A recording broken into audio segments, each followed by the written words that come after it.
Do you support the London low wages, living wages, sorry? How do you work to support it, please? How will it? So do you support the London living wage? This concept of a wage that's above the national minimum wage to reflect the high living costs in London, and how would you work to implement it in Hammersmith? Sean Bailey. There's no doubt that living in this country, anywhere in this country, is very expensive. London, easily the most expensive place to live in this country. So do I support it? Yes. It's interesting that Boris Johnson also supported it.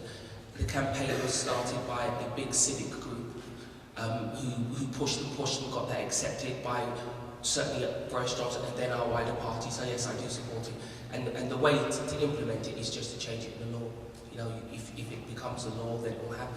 The one thing I would say we need to be careful about is implementing it slowly so that business can take up the slack and deliver that properly and not sort of cut staff to manage to increase the cost. So you'd be asking for legislation on a London living wage, would you? Because legislation is what will make something stick. You know, you can't, it'd be nice to rely on the goodwill of people, but I think in this case you look at legislation. Andy Slaughter, there isn't legislation as yet, is there?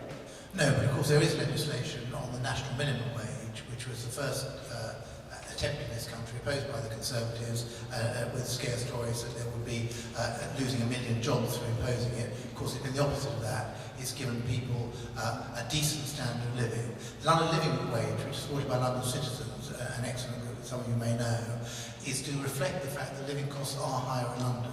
I absolutely 100% support it. I campaigned with them to get it for Westfield, and we embarrassed Westfield into introducing it.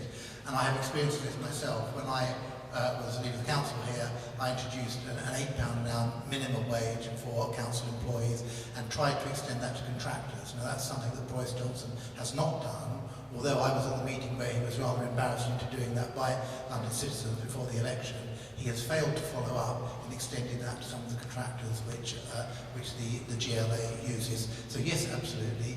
Yes, we should do more on that. Yes, there are particular costs in London, and it's only one of a raft of measures which the Labour government has introduced, such as tax credit, to support people in jobs. Because the way out of poverty is through working, and a decent living wage is the way to ensure that people can bring up their families in comfort.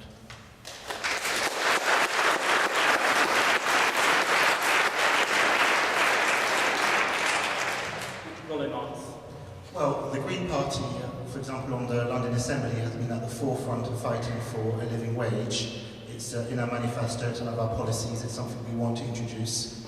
How to implement it, I agree with Sean, it has to be done through the law, it has to be statutory.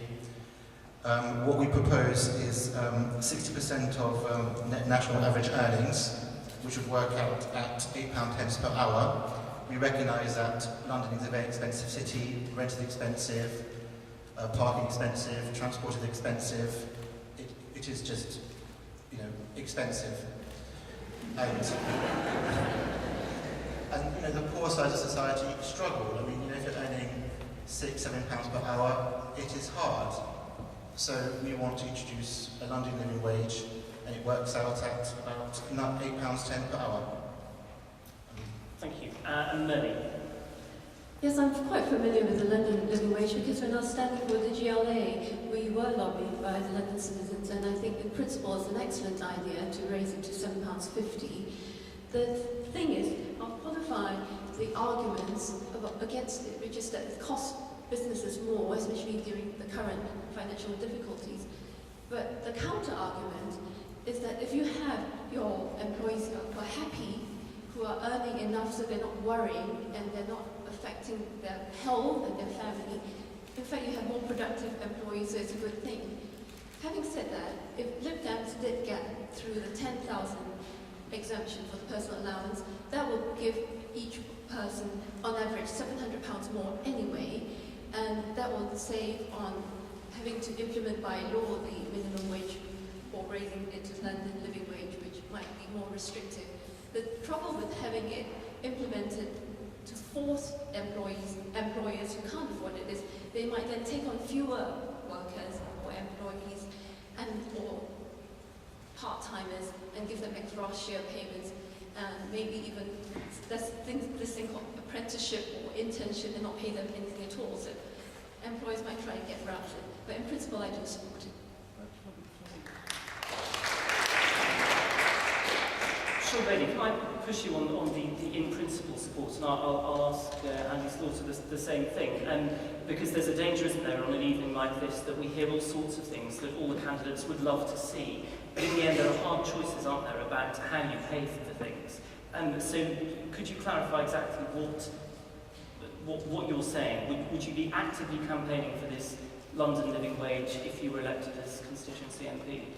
Yes, but I agree with Merlene on this. It's about the implementation of it, because if you do it too quickly, too hard, especially in our current financial situation, employers simply won't take anybody on to make up for the cost. And if we're going to come out of the situation, we need for people to be employed.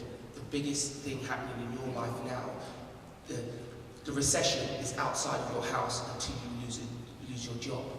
And we'd have to be very careful about cutting down the amount of jobs available in the job market, particularly in London. We're quite vulnerable at this moment in time. So when I campaign for it, yes, but I also understand when it's being implemented, it has to be implemented at the right time. Because Andy Slaughter, I mean, that's why we haven't seen it enshrined in legislation as yet, is it? And I've said my own position is that I have campaigned for the London living wage actively in this area, and when I had the opportunity I introduced a wage, and actually it doesn't end up costing you a lot of money, because you have a much more stable employees, we have much more motivated employees, and the actual cost of it proves to be a benefit in the end to organisations, and that's been the experience with the minimum wage, I think with the experience with the London living wage as well.